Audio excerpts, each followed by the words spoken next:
Bien, hoy voy a jugar con algún objeto en Blender y a jugar con su centro, ¿vale? Con su origen. En el cubo que tenemos por defecto de Blender, el origen del cubo está en el centro de la geometría. Entonces yo si muevo el cubo veo que tengo este punto naranja que representa el centro del cubo. Y ese centro del cubo, que ahora mismo está en la posición 0, 0, 0, coincide con el centro del objeto. Muy bien, si yo este objeto lo desplazo 1, 1, 1, el centro de este cubo me está quedando en esta esquina, en el 0, 0, 0. ¿Cómo haría si yo ahora quiero cambiar el centro de este objeto a ese 0, 0, 0? Pues ya que tengo el cursor 3D ahí, va a ser muy fácil. Le digo objeto, definir origen, origen a cursor 3D. Y si os fijáis, ahora el centro del objeto ya está en 0, 0, 0, no 1, 1, 1, y puede ser incluso más fácil para mover. Entonces, pues 2 o lo que sea, ¿vale? Pero claro, el jugar con el centro del cubo es muy sencillo. Vale, voy a volver a darle objeto, definir origen, origen a la geometría, para que vuelva a estar el centro en el centro del cubo. Voy a modificar ese cubo, voy a coger, voy a escalarlo en el eje X, voy a hacer con Snap Control para escalarlo pues una cantidad más o menos controlada fija.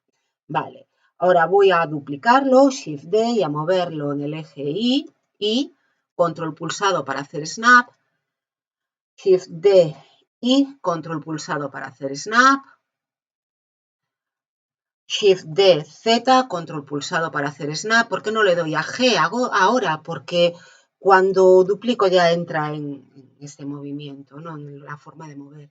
Vale, tendría una especie de escaleras. Pues estas escaleras las voy a seleccionar todos los objetos con Shift pulsado y le voy a hacer un objeto unir. Y claro, el centro del objeto sigue estando donde estaba el centro del primer cubo. ¿Puedo modificar el centro de ese objeto? Por supuesto, el centro de ese objeto puedo decirle definir origen, origen a la geometría, con lo cual me quedaría en el centro del cubo. En nuestro caso está completamente desaconsejado porque, fijaros, nos coincide con un número que no es natural. Bien, otra forma que podría hacer, podría moverlo, voy a darle G en el eje X, control pulsado, y voy a situar el vértice del cubo en el origen de coordenadas, que coincide que no he movido mi cursor 3D, por lo tanto, objeto, definir origen, origen al cursor 3D. ¿Vale? Otra forma, incluso, imaginaros que volvemos a mover nuestro objeto o que lo hemos movido y no hemos dado a los snaps, entonces si no le demos a los snaps y lo movimos en el eje X, por ejemplo, una cantidad cualquiera, entera, ¿vale? Y lo teníamos con objeto, perdón, seleccioné la luz, objeto, definir origen, origen a la geometría. ¿Cómo hago ahora para situar el origen de mis escaleras, de mi objeto, en uno de los vértices? Por ejemplo, en este de aquí. Pues va a ser muy fácil. Lo que pasa es que tenemos que profundizar un poquito más en nuestra visión de Blender. Tenemos que cambiar de modo objeto a modo edición, ¿vale? El modo edición es un modo en el cual podemos seleccionar vértices y esos vértices se pueden mover, rotar y escalar. También podemos seleccionar aristas y esas aristas se pueden mover, rotar o escalar, ¿vale? Control Z para no hacer ninguna desfeita, mismo podríamos seleccionar caras de mi objeto y esas caras pues se pueden escalar, mover y mismo extruir, que es la magia de las 3D. Vale. Bien, voy a hacer un deshacer de lo que he hecho y me sigo quedando con mi objeto inicial. Perdón. Cogemos vértices, voy a seleccionar el vértice que tenemos aquí en la esquina y le voy a decir ahora una adherencia.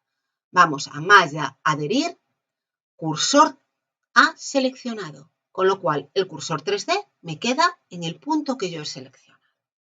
Muy bien, paso a modo objeto o dándole al tabulador o bien modo objeto, modo edición. Vale, y ahora vamos objeto, definir origen, origen a cursor 3D. Vale.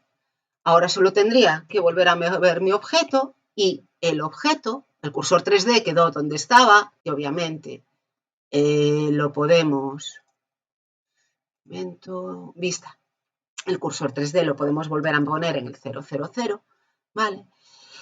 Y el objeto pues ya tiene que su origen se encuentra en el vértice que yo he seleccionado.